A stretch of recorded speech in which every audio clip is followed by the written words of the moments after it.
Hey, it's Soul, bringing you the World of Warcraft, and I'm gonna try to quickly show you just how much gold I make in a week as a scribe. So I'd say that 95% of the gold that I make comes out of just selling glyphs. That's pretty much all I do for the gold that I get. I know that there are other, better sources of gold. There are faster ways, probably more efficient ways. But for me, the whole focus is I just want to do, I basically want to do as little work as possible, but still get like more than enough gold to pay for like my WoW tokens, to help fund the guild, maybe to host some events and prizes and things like that. I've been doing this since like Cataclysm, so I'm going to leave links to the different kinds of methods that I use for inscription, down below, or you'll see them in links on this video. All in all, once I have a whole bunch of glyphs and I have the calculations and the the posting rules all set up, I just roll the mouse every couple of hours or so. And well, what I did here, I time lapsed 1 week, and basically I just kept posting every couple of hours. But I saved 1 day to pick up the mail, so you guys can see just how much money I'm actually making. I started off by dumping all but 10 of the gold that I had at the time, but I still had the mail from the other day. Once I did that and pulled everything out, I came up with just a little bit over 4 grand. And from there I post.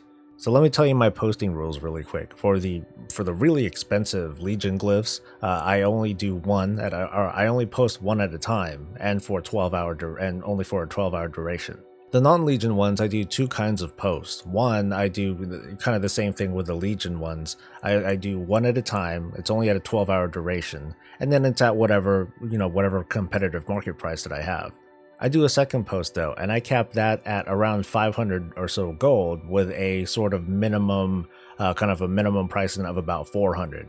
This is because there's that really rare chance that someone might not be looking at the screen, or they might not be paying attention for some reason, and then they accidentally buy like the opposite of, the opposite end of what, to be honest, I don't even know why, how people can possibly make the mistake of buying, the maximum, the most expensive glyph of its type, but sometimes they do it, so I might as well give it a shot. And once that's done, I just log out and log in every couple of hours, post again, and leave.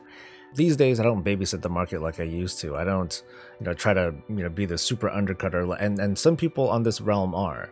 It's just that these days, the gold that I make it's just enough for what I need.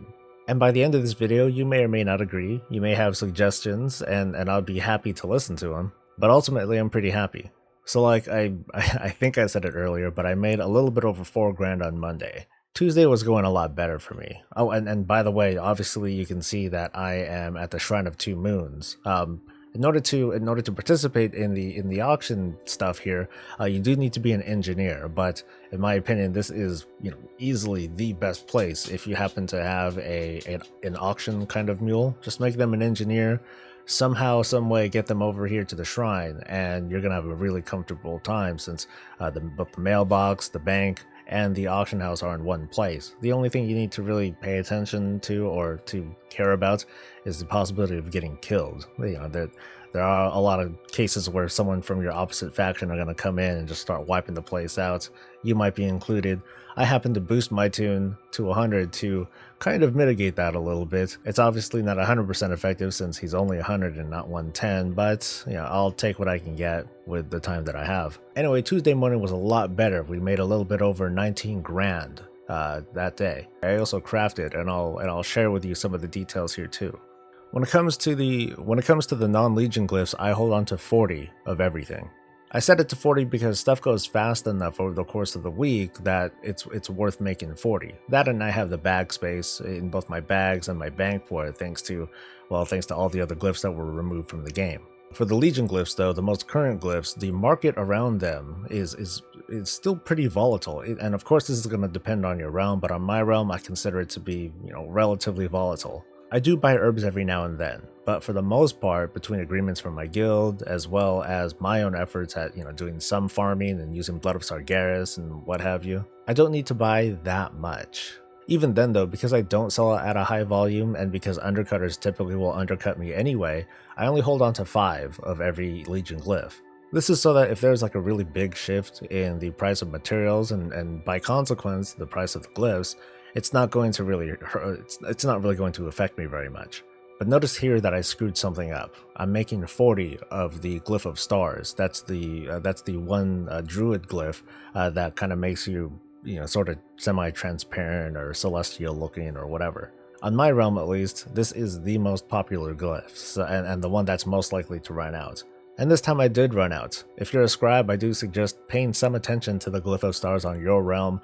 See if that is, see if that's a viable sell. And to be honest, if you just want to make some extra money on the side, just focus on that glyph, and well, that could do it for you. I'm probably going to do an experiment where I sell Glyph of Stars exclusively and see how far that takes me. Wednesday was looking even better. This actually turned out to be the best week, or the best day of the weekday at least. This one got me a little bit over 36 grand. So while I don't really count how many times I post, you can kind of see by the hundreds or so of auctions that I have that I do post quite a bit every round, maybe around like 70 to 90 auctions or so. And that's assuming that I'm undercut like across the board. Thursday morning, I don't know what happened. I guess people were falling asleep on Wednesday. I don't know, but I only made 2,200 gold on Thursday. There could be a number of factors behind this, including maybe just an undercutter that was really overzealous and trying to dominate the market. Good luck, buddy. It couldn't be that prices went down too much because I still posted a good number of auctions. I'm mostly going to assume that it's just a combination of bad luck and just someone that was really on top of the Legion glyphs. And that's okay, bad days happen, and well, you can't control what other people are doing. That's a lesson that I had to learn over many years of doing this. Friday though was a nice turnaround. I don't have it displayed obviously on screen, but I got away with a little bit over 23 grand. So not bad before I start doing the news. So it's no joke, I am away from my computer over the weekend. I don't come back until Sunday night. So I didn't do any recordings, and I guess I was just too lazy to do a screenshot after pulling everything out of the auction, or out of the mailbox. So I was like, screw it, I'll just come back Monday. But in short, between Saturday and Sunday, I made a little bit over 41 grand. And coming back bright and early in the office on Monday morning, I got away with another 31 grand. So the grand total that I got from Monday to Monday is 157,966 gold. Not bad. This puts me pretty well on track for making the 400,000 to 500,000 gold a month that I usually take home. And I'll end this with showing you what I crafted based on the things that I sold during this previous week. So I don't know just how actually useful this video was for you guys, but I just wanted to give you guys a little bit of a perspective of, well, what it's like being a really lazy scribe. I think that for the minimal work that I put in, I think this is some of the easiest gold that you can make. So I know that I haven't done a lot of gold guides, but I'd be interested to see what you guys would want to see from me with regards to gold making. Feel free to make any requests for content that you'd like to see, but otherwise, well, I'll just kind of try to keep thinking of, stuff to entertain you guys with.